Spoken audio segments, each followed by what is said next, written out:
જે વ્યૂ લઈએ વૈશ્વિક બજારો તરફથી જે મોટી અપડેટ ફરી ટ્રમ્પ ઇન્ડિયા વિરુદ્ધ તેઓ બોલ્યા છે અને ટ્રુથ સોશિયલ પર તેઓ ખાસ કરીને ફરી ધમકી આપી રહ્યા છે કે ટેરિફ વધારશે. કઈ રીતે ઓવરઓલ યુએસ માર્કેટ આગળ જોવા જઈએ કુનાલ, જે હેન્ડઓવર છે ઘણું મજબૂતી સાથે આપણને ક્લોઝિંગ ત્યાં જોવા મળ્યું છે, પરંતુ એક વ્યૂ લઈએ ગ્લોબલ માર્કેટ્સના જે અપડેટ છે એના પર. સૌથી પહેલા સુપ્રભાત. અને ડોનાલ્ડ ટ્રમ્પની વાત કરીએ તો અત્યારે નહીં, હવે જે પ્રમાણે ટિપ્પણી કરી રહ્યા છે ઓવરઓલ ગ્લોબલ માર્કેટ પર, ખાસ કરીને ઇન્ડિયન માર્કેટ પર, આઈ થિંક મને નથી લાગતું કે એની કોઈ ઇમ્પેક્ટ આપણને હવે જોવા મળે. કેમ કે જતા દિવસે મતલબમાં દરેક દિવસે એમનું ક્યાંક ને ક્યાંક કોઈક લોકો બયાનબાજી થતું હોય છે ટેરિફને લઈને. એટલે પહેલા જે લોકો સિરિયસ હતા, હવે એ લોકો જાતે ટ્રમ્પને લઈને કોઈ સિરિયસનેસ નથી બતાવી રહ્યા.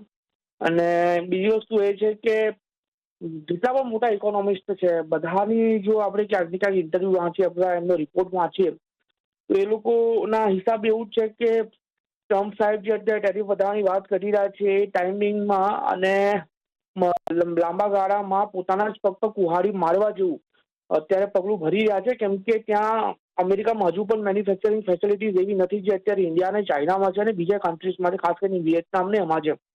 તો જો કોઈ એવું સ્ટેપ લે છે તો બી ત્યાં મોંઘવારી વધી શકે છે અને એની ડાયરેક્ટ ઇમ્પેક્ટ આપણે ગ્લોબલ માર્કેટ પર જોવા મળશે. ખાસ કરીને વાત કરીએ ડાઉ જોન્સની, જે કાલના દિવસમાં આપણે 550 પોઈન્ટ ઉછાળો બતાવ્યો હતો ગેપડાઉન ઓપનિંગ થયા પછી. બટ મને એવું લાગે છે કે હજુ પણ થોડી રાહ જોવાની જરૂર છે, કેમ કે 44,173 રાઉન્ડનું ક્લોઝિંગ છે. મને હજુ પણ આ ક્લોઝિંગ પર કોન્ફિડન્સ નથી આવી રહ્યો, અને મને એવું લાગે છે કે જતા દિવસે આપણે 43,000 સુધીના લેવલ ડાઉ જોન્સમાં જોવા મળી શકે એવું અત્યારે મને જોવા મળી રહ્યું છે. વ્યૂ અત્યારે નેગેટિવ સાઇડનો છે ડાઉ જોન્સમાં.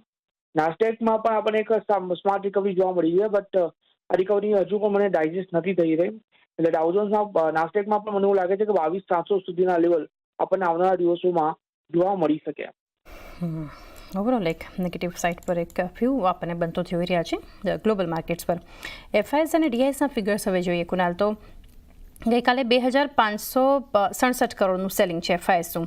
ડીઆઈએસ 4,386 કરોડ એક બાઇંગ બતાવી રહ્યા છે. ઇન્ડેક્સમાં શોર્ટ કવર કર્યા છે, 204 કરોડની ખરીદારી છે. સ્ટોક ફ્યુચર્સ પણ 3,053 કરોડની ખરીદારી બતાવી રહ્યા છે. એટલે સ્ટોક ફ્યુચર્સમાં ખરીદારી છે, ઇન્ડેક્સમાં પણ ખરીદારી, પરંતુ કોઈ એવો ટ્રેન્ડ નથી અહીંયાથી. તો કઈ રીતે આ ફિગર્સ જોઈ રહ્યા છો એફઆઈએસ ડીઆઈએસના? એટલે વાત સાચી છે, કાલના દિવસમાં કેશ માર્કેટમાં જોવા જઈએ તો વેચવાનું જ છે. અત્યાર સુધી 1,000 કરોડનું વેચવાણ આપણને ઓગસ્ટમાં જોવા મળ્યું છે. સામે સાઈડ 7,500 કરોડનું ડીઆઈનું બાઇંગ છે. એફએનઓની એક્ટિવિટીની વાત કરીએ તો એફએનઓ એક્ટિવિટી વધારે મહત્વપૂર્ણ બની જતી હોય છે. કાલના દિવસમાં નો ડાઉટ 204 કરોડનું બાઇંગ આપણને જોવા મળ્યું છે, પણ ઓવરઓલ આ ઓગસ્ટ મંથમાં હજુ સુધી 3,600 કરોડની શોર્ટ હજુ પણ ઓપન છે, અને લાસ્ટ મંથની સારી શોર્ટ આ મંથમાં કેરી થતી આપણને જોવા મળી છે એફઆઈ તરફથી. વાત કરીએ 27,000 કરોડની, તો હજુ પણ એ એમને હજુ ઊભી છે. તો આ કાલના દિવસમાં જે બાઇંગ થયું છે એ જસ્ટ પીનટ છે, એકદમ સ્મોલ માર્જિન સાથેનું બાઇંગ છે. આના પર વધારે ફોકસ ના કરીને ચાલીએ વધારે સારું રહેશે. બટ હા, ઓવરઓલ જે એફઆઈના આંકડા છે, ઇન્ડેક્સ ફ્યુચર વિચારના, ઇન્ડેક્સ ઓપ્શનના વિચારના, મને એના બેઝ પર હજુ પણ એક ડાઉનસાઇડની મોમેન્ટમ જોવા મળી રહી છે. તો ખાસ એવું કોન્ફિડન્સ મને એફઆઈ ડીઆઈની એક્ટિવિટી પરથી ઉપરના લેવલનો અથવા તો બાઉન્સ બેકનો નથી જોવા મળી રહ્યો.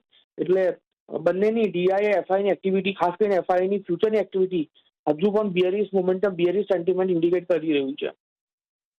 હજુ પણ એક બેરિશ મોમેન્ટમ આપણને એફઆઈએસના આ ફિગર્સ છે એક્ટિવિટી આપણને ઓવરઓલ સૂચવી રહ્યું છે. ત્યારબાદ હવે સ્ટ્રેટેજી બનાવીએ નિફ્ટી માટે સૌથી પહેલાં તો, કારણ કે 24,722 ગઈકાલે જે આપણને ક્લોઝિંગ જોવા મળ્યું છે લગભગ 0.5% વધુની મજબૂતી સાથે નિફ્ટીમાં, અને એક ક્લિયરલી રિલાયન્સ અને આઈટી કંપનીઓ દ્વારા થોડું કન્ટ્રીબ્યુશન નિફ્ટીના લેવલ્સ માટે મળ્યું છે. અને આજે થોડી ઘણી ધરમાશ આપણને કુનાલ ગિફ્ટ નિફ્ટી તરફથી સંકેતો છે. કોલ રાઇટર્સ 24,800, 24,900 અને 25,000ની સ્ટ્રાઇક પર. પુટ રાઇટર્સ 24,700, 600 અને 24,500ના લેવલ્સ પર આપણને સ્ટ્રાઇક પર જોવા મળ્યા. કઈ રીતે હવે એક સ્ટ્રેટેજી હોવી જોઈએ નિફ્ટી પર? સ્ટ્રેટેજીની વાત કરીએ નિફ્ટીની, તો નો ડાઉટ કાલના દિવસમાં આપણને સ્માર્ટ રિકવરી નિફ્ટીમાં જોવા મળી હતી, thanks to IT counters, Reliance and all.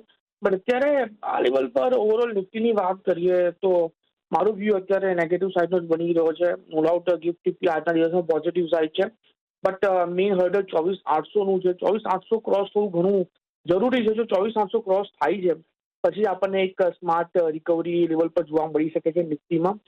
જ્યાં સુધી 24,800 ક્રોસ નથી થતું ત્યાં સુધી મને કોઈ પણ એવી સારી મોમેન્ટમ નથી જોવા મળી રહી. તો 24,800 મેઇન હર્ડલ છે. જો 24,800 બ્રેક થાય છે તો 25,100 સુધીના લેવલ તમને જોવા મળી શકે. અને ડાઉન સાઇડમાં હજુ પણ લેવલ ઓપન જ છે.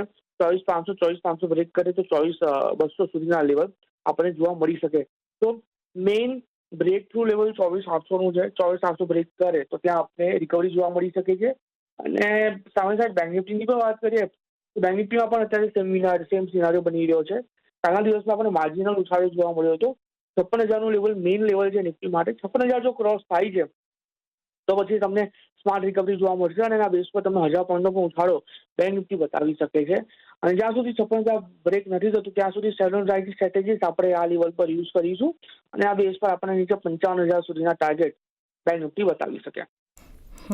તો બંને માટેની એક સ્ટ્રેટેજી 24,800નું હર્ડલ બ્રેક થાય તો 25,100ના લેવલ્સ નિફ્ટી બતાવી શકે છે અને 56,000 બ્રેક થવા જરૂરી તો 1,000 અંકની પણ એક રેલી આપણને બતાવી શકે છે બેંક નિફ્ટી માટે ઘણું મહત્વનું સેશન આવતીકાલે પણ રહેશે. મોનેટરી પોલિસી અનાઉન્સમેન્ટ પણ છે એટલે એ પણ એક નજરમાં રાખીશું. સ્ટોક સ્પેસિફિક એક્શન હવે કુનાલ જાણી લઈએ આપણે ક્યાં એક આપના તરફથી રહેશે ટ્રેડિંગ કોલ્સ. હીરો મોટો પર ફોકસ કરીને ચાલવાની સલાહ છે. કાલના દિવસમાં આપણને એક બ્રેકઆઉટ આ કાઉન્ટરમાં આવતું જોવા મળ્યું છે અને બ્રેકઆઉટ જે લેવલ પર છે ઘણા લાંબા ટાઈમ પછી કાઉન્ટર આપણને આ બ્રેકઆઉટ બતાવ્યું છે. તો મને એવું લાગે છે કે સારી રેલીનું એક્સપેક્ટેશન આપણે રાખી શકીએ છીએ. નવા કાઉન્ટર ટ્રેડિંગ પર્સપેક્ટિવથી તો સારો લાગી રહ્યો છે but medium term to long term પર્સપેક્ટિવના બેઝ પર પણ ઘણો સારો લાગી રહ્યો છે. ખરીદી કરીને ચાલવાની સલાહ રહેશે. 4,535ની રાઉન્ડ છે. 4,400 એક એસએલ મેન્ટેન કરીને ચાલવાની સલાહ છે. એસએલ તરીકે ટાર્ગેટની વાત કરીએ તો જે પ્રમાણે અત્યારે કાઉન્ટર ટ્રેડ કરી રહ્યો છે અને જે એસેટ આપણે મેન્ટેન કરીશું ઉપરમાં આપણને 4,640નો પહેલો ટાર્ગેટ અને 4,640 બ્રેક કરે તો 4,800 સુધીના પણ ટાર્ગેટ આપણને આમાં જોવા મળી શકે. તો હીરો મોટોકોપ પર અત્યારે આપણે ફોકસ કરીને ચાલવાની સલાહ રહેશે. બીજો બી એક કોલ છે જેમાં મને એવું લાગે છે કે એક સારી મોમેન્ટમ આપણને આવનારા દિવસમાં જોવા મળી શકે છે. ઇન્ડસઇન્ડ બેંક પર ફોકસ કરીને ચાલવાની સલાહ રહેશે. એક સારા એવા લેવલ આપણને આવનારા દિવસોમાં જોવા મળી શકે છે જે પ્રમાણે અત્યારે કાઉન્ટર ટ્રેડ કરી રહ્યો છે એના હિસાબે. સ્ટોકની વાત કરીએ તો સ્ટોક અત્યારે આ લેવલ પર આપણને 820ની અરાઉન્ડ ટ્રેડ કરતો જોવા મળી રહ્યો છે પ્રી ઓપનિંગમાં. હું કહીશ કે લો લેવલ પર જે સપોર્ટ આવી રહ્યો છે એ સપોર્ટ અત્યારે આ લેવલ પર આવી રહ્યો છે આપણને તકરીબન 780.